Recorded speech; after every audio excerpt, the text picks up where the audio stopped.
జై శ్రీరామ్. నేను భోగేశ్వర్ శివశక్తి. కాంగ్రెస్ ప్రభుత్వం ప్రవేశపెట్టిన మేనిఫెస్టో ఏదైతే ఉందో అది కాంగ్రెస్దా లేదంటే చైనా ప్రభుత్వం రాసి పంపిస్తే ఈయన ఇక్కడ ప్రవేశపెట్టాడా అని చాలామందికి అనుమానాలు ఉన్నాయి. వాస్తవానికి అదే నిజం కూడా. రాహుల్ గాంధీ చెప్పినట్లుగా ఉన్నవాడి దగ్గర నుంచి ఆస్తి తీసుకుని లేనివాడికి పంచడం అంత తేలికైన విషయమా అనేది ఇక్కడ ఒక ప్రశ్న. తండ్రి ఆస్తి కోసం కడుపును పుట్టినటువంటి అక్క చెల్లెళ్ళు అన్న తమ్ముళ్ళు కోర్టులకు వెళ్ళి తమ ఓటాల కోసం పోరాటాలు చేస్తున్నటువంటి ప్రస్తుత పరిస్థితుల్లో ఇది సాధ్యమా అనేది ఇంకొక ప్రశ్న. సరే, బాగానే ఉంది, మీరు ఆస్తిని పంచుతారు. మరి అదేవిధంగా భారతదేశం మొత్తంలో వక్ఫ్ బోర్డు దగ్గర ఉన్నటువంటి 60 లక్షల ఎకరాల భూమిని మీ ప్రభుత్వం స్వాధీనం చేసుకుని ప్రజలకు పంచే ప్రయత్నం చేయగలదా అనేది ఇంకొక ప్రశ్న. అలాగే దేశవ్యాప్తంగా మిషనరీ చర్చిల దగ్గర 99 సంవత్సరాల లీజ్ అగ్రిమెంట్ కింద లక్షల ఎకరాలను గత ప్రభుత్వాలు దారాదత్తం చేశాయి. వాటిని కూడా తీసుకుని ఇదే విధంగా ప్రజలకు పంచుతారా? అలా ప్రకటించే దమ్ము ఈ కాంగ్రెస్ ప్రభుత్వానికి, ఈ పప్పుగాడికి ఉందా అనేది మరొక ప్రశ్న.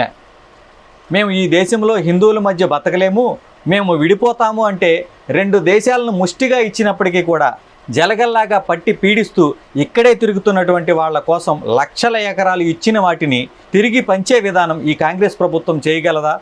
అసలు డబ్బంతా ఒకచోటే కొందరి దగ్గరే ఉండడానికి కారణం ఎవరు? మీ కాంగ్రెస్ ప్రభుత్వం, దాని విధానాలు కాదా? స్వతంత్ర ఉద్యమం తరువాత జమీందారీ వ్యవస్థను రద్దు చేయడం కోసం ప్రజలు ఉద్యమాలు చేస్తుంటే దానికి దూరంగా ఉన్నది ఈ కాంగ్రెస్ ప్రభుత్వం కాదా? అప్పుడేమైంది మరి పేదల మీద ఉన్నటువంటి ప్రేమ? కౌలు రైతుల ఉద్యమానికి మద్దతు తెలపడానికి మోగపోయినటువంటి ఈ కాంగ్రెస్ గొంతుకు జమీందారీ వ్యవస్థను రద్దు చేయడానికి గొంతు విప్పి కుదరదు అని చెప్పింది ఈ కాంగ్రెస్ ప్రభుత్వం. కాంగ్రెస్ అనుసరించినటువంటి విధానాల వల్లే డబ్బు అంతా కూడా ఒకే చోట కేంద్రీకృతమై ఉండిపోయి ఆర్థిక అసమానతలు, నిరుద్యోగం పెరిగాయి. అప్పటి వరకు కాంగ్రెస్ ప్రభుత్వం అనుసరించినటువంటి విధానాలను వ్యతిరేకిస్తూ పేదరికం నిర్మూలించాలి అంటూ గరీబ్ హఠావో అనే పేరుతో ఒక కొత్త విధానాన్ని ప్రారంభించింది అప్పుడున్నటువంటి ఇందిరాగాంధీ. అవేమీ కూడా అసలు ఆచరణలోనికే రాలేదు. ఆ తరువాత వచ్చినటువంటి పివి నరసింహారావు ప్రభుత్వం పెట్టుబడిదారీ వ్యవస్థకు తలుపులు తెరిచింది. ప్రైవేటీకరణ కారణంగా అనేక ప్రభుత్వ పరిశ్రమలు ప్రైవేటు వ్యవస్థల చేతుల్లోకి వెళ్ళిపోయాయి. వాటినే మన్మోహన్ సింగ్ ప్రభుత్వం కొనసాగించింది. ఈ విధానాల వల్లే దేశంలోని డబ్బంతా కొందరి ప్రముఖుల చేతుల్లోనే ఒక్కచోటే ఉండడానికి కారణాలయ్యాయి.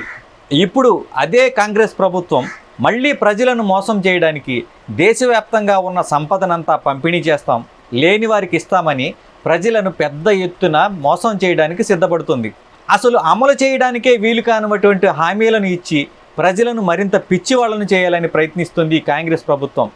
ఇలాంటి కాంగ్రెస్ ప్రభుత్వం ప్రజలకు ఏదో మేలు చేస్తామని చెప్పడం నిజంగా హాస్యాస్పదమైనటువంటి విషయం. దాన్ని కొందరు జనాలు నమ్మడం వాళ్ళ మానసిక పరిస్థితి కూడా సరిగా లేదని మనం అనుకోవాలి. కాబట్టి ఇలాంటి పనికిమాలిన కాంగ్రెస్ ప్రభుత్వాన్ని భూస్థాపితం చేయవలసినటువంటి అవసరం ఎంతైనా ఉంది. ఇదిలా ఉంటే తమిళనాడు రాష్ట్రంలో క్రైస్తవ బిషప్పులందరూ బీజేపీకి సపోర్టుగా నిలబడి ప్రచారం చేస్తుంటే ఆంధ్రప్రదేశ్లోని కొందరు బఫూన్ పాస్టర్లు మాత్రం బీజేపీ ప్రభుత్వం అధికారంలోనికి వస్తే రాజ్యాంగాన్ని మార్చేస్తుంది, క్రైస్తవులకు ఓటు హక్కు లేకుండా చేసేస్తుంది, మిషనరీలను మన దేశం నుంచి తరిమేస్తుంది.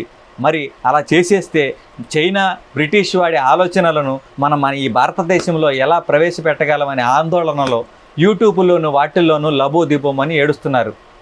ఇలాంటి లుచ్చ ఎదవల మాటలు వినకుండా ఈ దేశం సుభిక్షంగా సురక్షితంగా ఉండాలి అంటే కనుక జాతీయ భావజాలం ఉన్నటువంటి బీజేపీ పార్టీకి మనం ఓటు వేసి మన మద్దతును తెలపడం ఎంతో అవసరం. ఈ దేశం కోసం, ధర్మం కోసం ప్రత్యక్షంగా కానీ పరోక్షంగా కానీ మీరు ఏం చేయలేకపోయినప్పటికీ కూడా పర్వాలేదు.